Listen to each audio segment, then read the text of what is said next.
Bonjour, bonjour, bonjour. Bon, super, le son marche bien. Alors, merci beaucoup en tout cas de nous laisser la parole dans le cadre de ce forum 4FEM. Euh, c'est tout bon. Alors, bon, petite présentation très rapide en soi de l'entreprise Move Energy. Donc, Move Energy, c'est une jeune startup lyonnaise qui a été fondée il y a un peu plus de 2 ans, un peu plus de 2 ans et demi, et qui a pour ambition en fait d'accélérer la transition vers la mobilité électrique en s'attaquant à un point de douleur aujourd'hui qui est la recharge.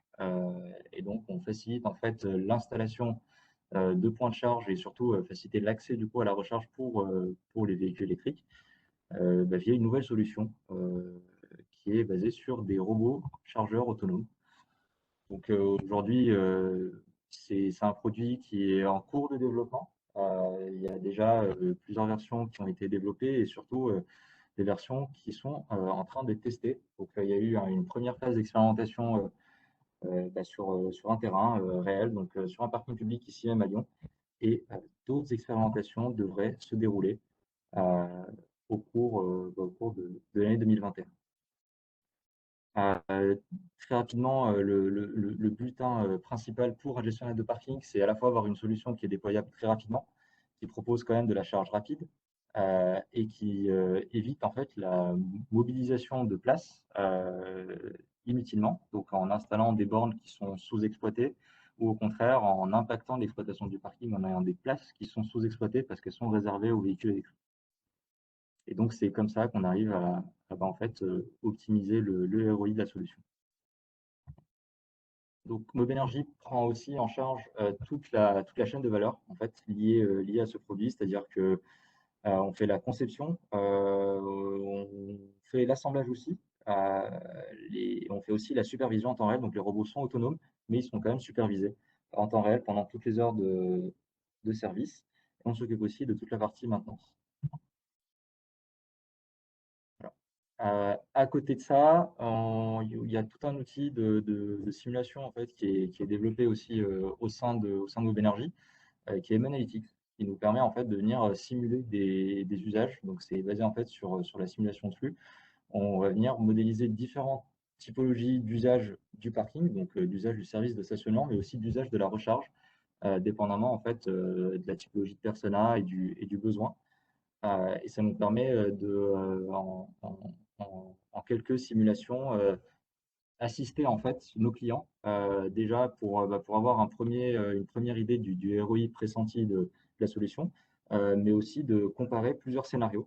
Donc à la fois le ROI, mais aussi le coût total de possession si jamais le client installe des bornes ou installe un robot ou un mélange des deux. Et ça nous permet de venir un peu voir de manière assez fine l'interaction qu'il peut y avoir entre ces différents services. Alors donc, à moi la parole, après cette présentation de l'entreprise par Ilias. Euh, Nous avons donc mis en place une étude du flux d'air du système de refroidissement liquide. Laissez-moi donc d'abord vous présenter le contexte de l'étude. Nous avons des batteries en fait dans notre robot qui viennent transporter de l'énergie. Qui dit batterie, chaîne de puissance et donc conversion d'énergie. Néanmoins, les coefficients de performance étant naturellement inférieurs à 1, il y a des pertes qui sont en grande majorité des pertes en chaleur. Et donc, on a une nécessité d'évacuer la chaleur avec un delta T réduit par rapport au flux d'air qui rentre dans notre robot pour le refroidissement. Pour explication, notre système de refroidissement, c'est un système de refroidissement liquide avec un échangeur à ailettes plus des ventilateurs. Ce qui a amené cette étude-là aussi, c'est donc le constat d'un mauvais flux de chaleur sur la version précédente de Charles, dans la mesure où le flux n'avait pas été optimisé lors de la conception. Et donc, on avait un mauvais refoulement de la chaleur vers l'extérieur. Ce refoulement avait tendance à venir à l'intérieur du robot et créer un phénomène d'étuve qui faisait chauffer le robot. Par ailleurs, cette étude nous permet d'optimiser l'usage de nos ventilateurs, d'une part pour profiter du flux d'air pour euh, refroidir des composants, mais également pour les utiliser au mieux, notamment par rapport à des questions de pression relative entre l'intérieur et l'extérieur du robot. Cette étude a donc été menée sur CFX. Concernant la démarche de résolution pour l'optimisation de ce flux d'air, ça s'est passé selon diverses étapes. La première a été les choix préliminaires hardware, avec le choix des échangeurs et des ventilateurs selon deux ratios, une puissance dissipée par rapport à un volume occupé et un volume occupé par rapport à un débit d'air.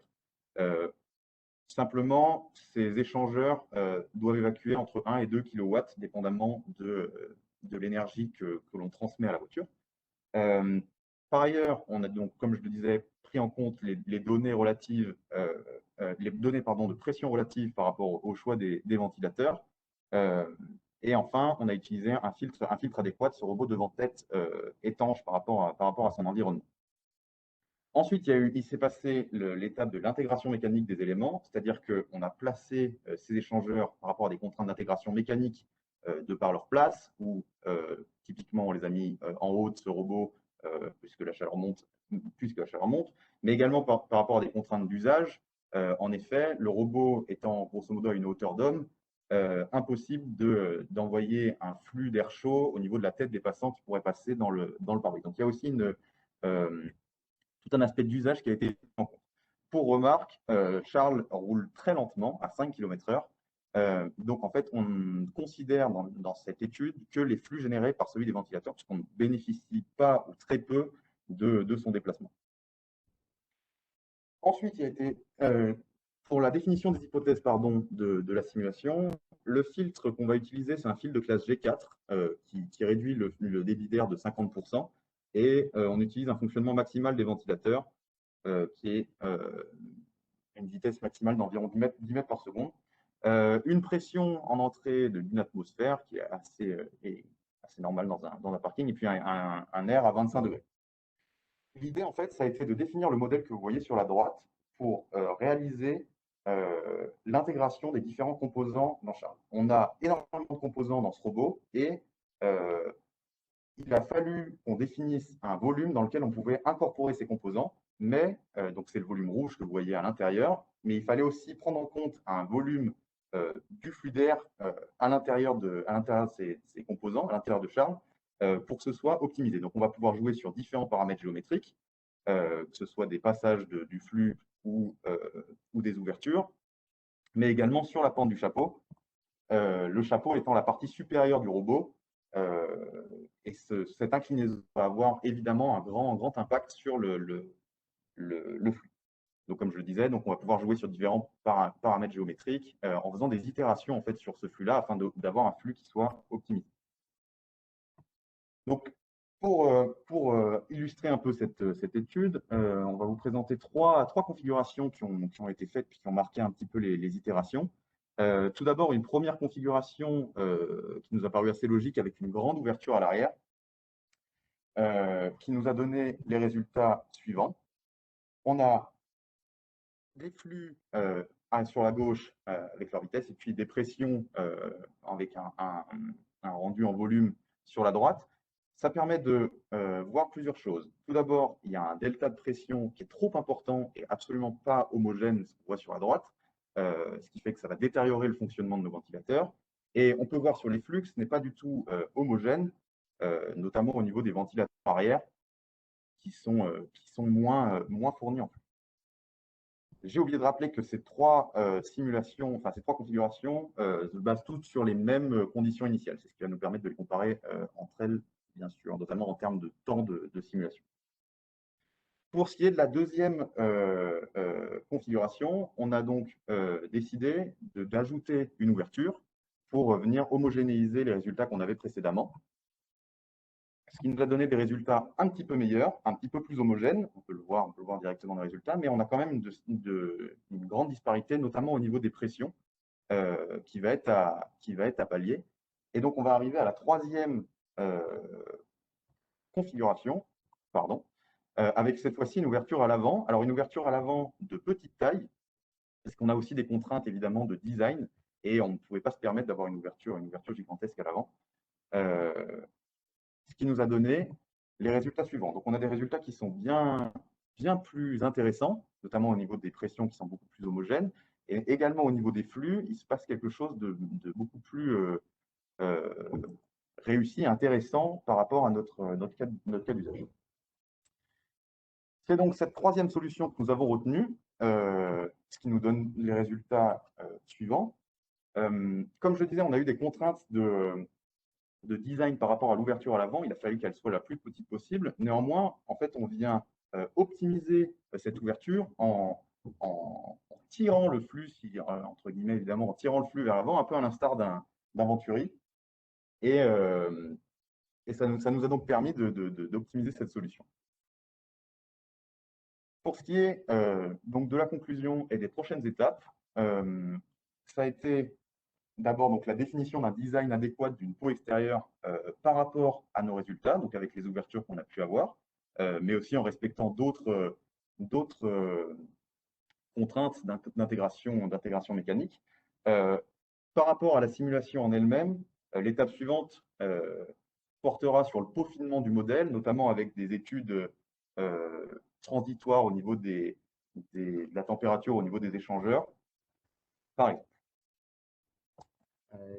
Donc effectivement, ça c'est ce qu'on présente aujourd'hui, c'est vraiment les premiers résultats les premiers mois un peu de cette étude. Aujourd'hui, il y a une première version qui va être prototypée et en parallèle, en fait, on essaye aussi de compléter un peu le modèle. Il y a des questions de transitoire qu'on doit regarder parce que c'est des choses en fait qu'on a pu observer en expérimental sur les premières versions qui pouvaient en fait induire certaines vibrations et qui faisaient que certains éléments en tout cas se retrouvaient à vibrer plus qu'il ne le fallait. Mais aussi en termes de flux. Ce qu'on vous a présenté au début, il y avait un grand volume rouge qui devait normalement contenir et qui doit aussi contenir en fait tous les autres composants placés à cet endroit-là du robot. La réalité est que c'est pas un seul bloc rouge, mais c'est plusieurs petits composants qui eux-mêmes chauffent en fait, donc eux-mêmes du coup dégagent de la chaleur et aussi un certain ensemble de câbles. Donc il y a tous les passages de câbles qui ont été travaillés pour éviter qu'ils viennent interagir avec le flux et qui viennent détériorer en fait ce flux-là et le perturber. Mais l'idée, c'est d'ajouter au niveau de la simulation l'interaction qu'il peut y avoir entre les différents composants de manière physique et le flux, mais aussi les flux de chaleur dégagés par chacun de ces composants-là. C'est plusieurs centaines de watts, donc c'est pas forcément négligeable. C'est des choses qui ont été négligées sur les premières simulations, mais on se retrouvait facilement avec certains points chauds à certains endroits et donc des composants qui tenaient beaucoup moins dans le temps. Donc, comme ça a été présenté au début, effectivement, on a pu bénéficier du Startup Programme par 6, qui était quand même d'une grande aide pour nous, hein, parce que ça nous permettait d'avoir accès à de multiples licences sur plusieurs outils à un prix plus qu'intéressant. Euh, Bon, vous imaginez bien qu'on n'utilise pas tous les outils disponibles dans le bundle, mais là, ce qu'on utilise en ce moment le plus, en tout cas, ça va être du Mechanical, Fluent, CFX et dernièrement Ansys Motion. Euh, on va se retrouver à faire des simulations de flux d'air dans le robot, mais c'est aussi des simulations de tenue mécanique un peu plus classiques.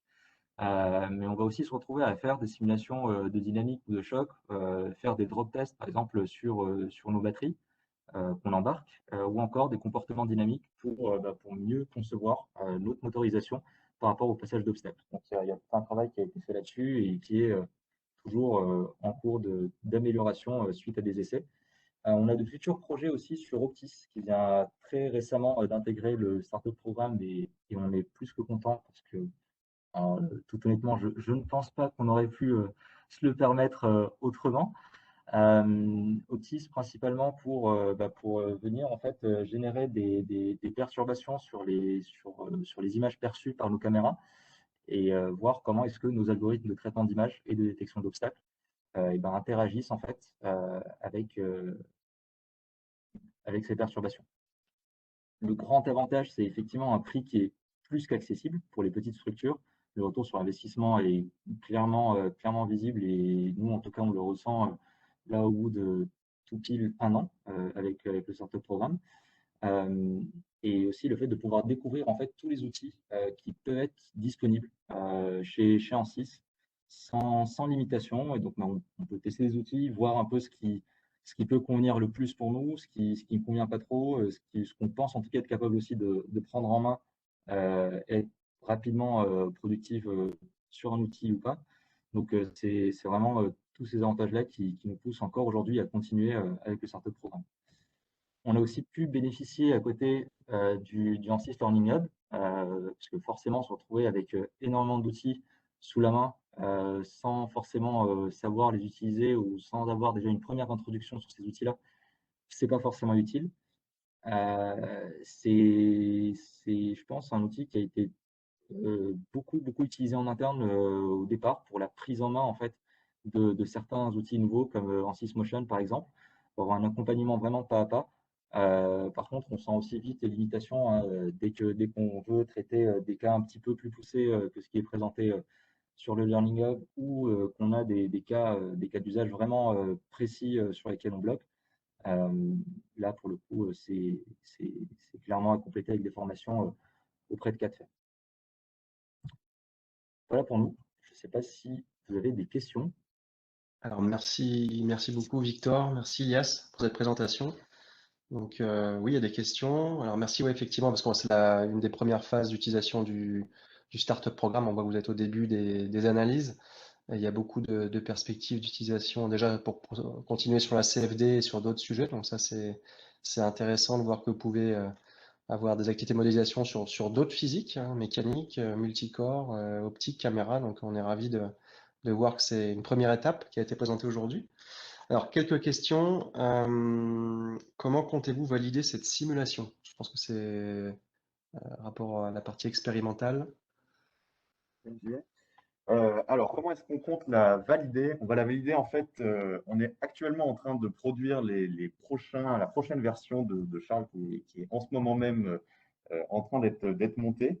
On va la valider expérimentalement par rapport aux résultats qu'on a pu avoir sur la version précédente où on a eu des grosses problématiques de thermique.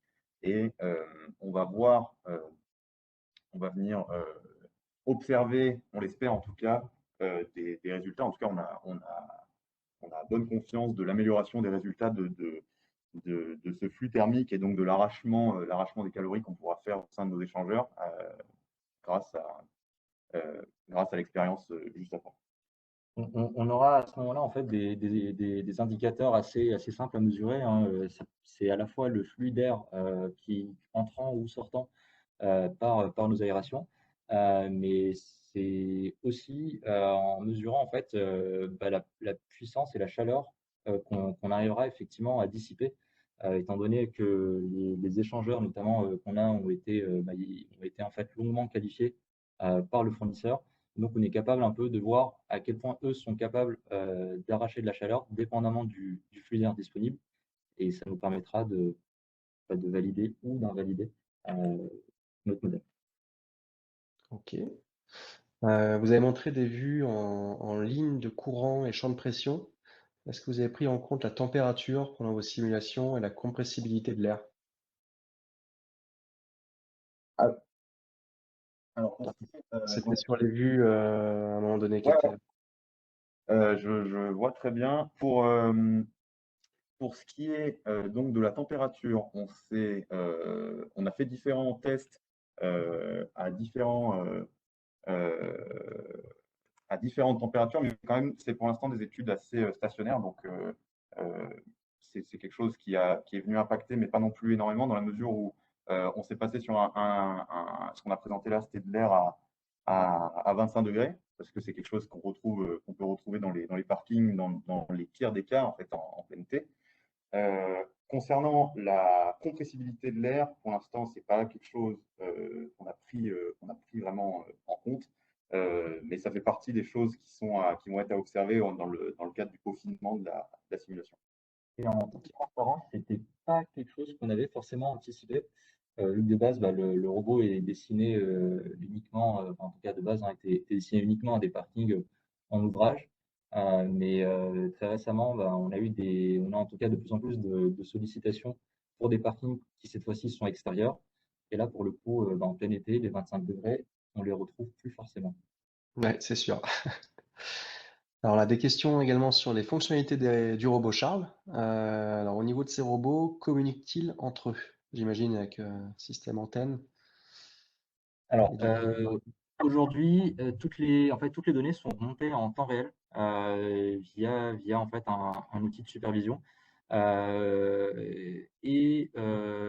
alors aujourd'hui, c'est pas, il n'y a pas de cas de multi-robot qui est déployé sur site. Donc on a la possibilité, de faire communiquer les robots entre eux, pour de la prise de décision ou pour, étendre en tout cas la perception, d'un des robots. Par contre, quelque chose qui est déjà prévu aujourd'hui, c'est la prise en compte effectivement de plusieurs robots dans notre ordonnancement. C'est-à-dire que, il y a 2 aspects, hein, au multi-robot. Au-delà de l'aspect navigation autonome, on va aussi retrouver, le fait que les robots puissent se partager les différentes commandes des clients de manière intelligente et donc solliciter le bon robot qui va servir le client le plus rapidement possible. Ok. Question suivante. Je vous promets, c'est pas moi qui l'ai posée. Simulez-vous tout le système de recharge parking compris avec les outils en 6. Non, pour le coup, non. Pour le coup, non. Honnêtement, je pense que ça peut être un très bon cas, d'usage, étant donné qu'aujourd'hui, on est sur un format d'expérimentation. Donc, on travaille avec plusieurs clients sur plusieurs parkings différents. Les expérimentations durent entre 3 et 6 mois. Je suis pas sûr qu'il y ait forcément un intérêt, en tout cas pour nous, de le faire sur ce format d'expérimentation qui est de très très courte durée. En fait, le temps de faire le modèle et de valider les simulations et de pouvoir en tirer des résultats, l'expérimentation sera déjà terminée. Mais effectivement, la question peut, je pense, se poser dans d'autres cas, surtout que en fait, tous les parkings sont vraiment différents et peut-être on pourrait en tout cas avoir des interactions avec des systèmes de ventilation présents sur les parkings, notamment dans les parkings souterrains. Donc c'est vraiment un point à creuser pour le futur. Ok. Alors, question pour le coup de 4FEM. Vous avez montré tout à l'heure différents designs, notamment une configuration avec une fenêtre d'ouverture. Est-ce que vous avez regardé la possibilité de faire de l'optimisation paramétrique ou du balayage paramétrique et puis de l'optimisation du coup paramétrique à l'aide de paramètres géométriques qui seraient disponibles du coup dans Ansys Workbench? Alors, non, n'ayez plus pas d'excuses. Non, non,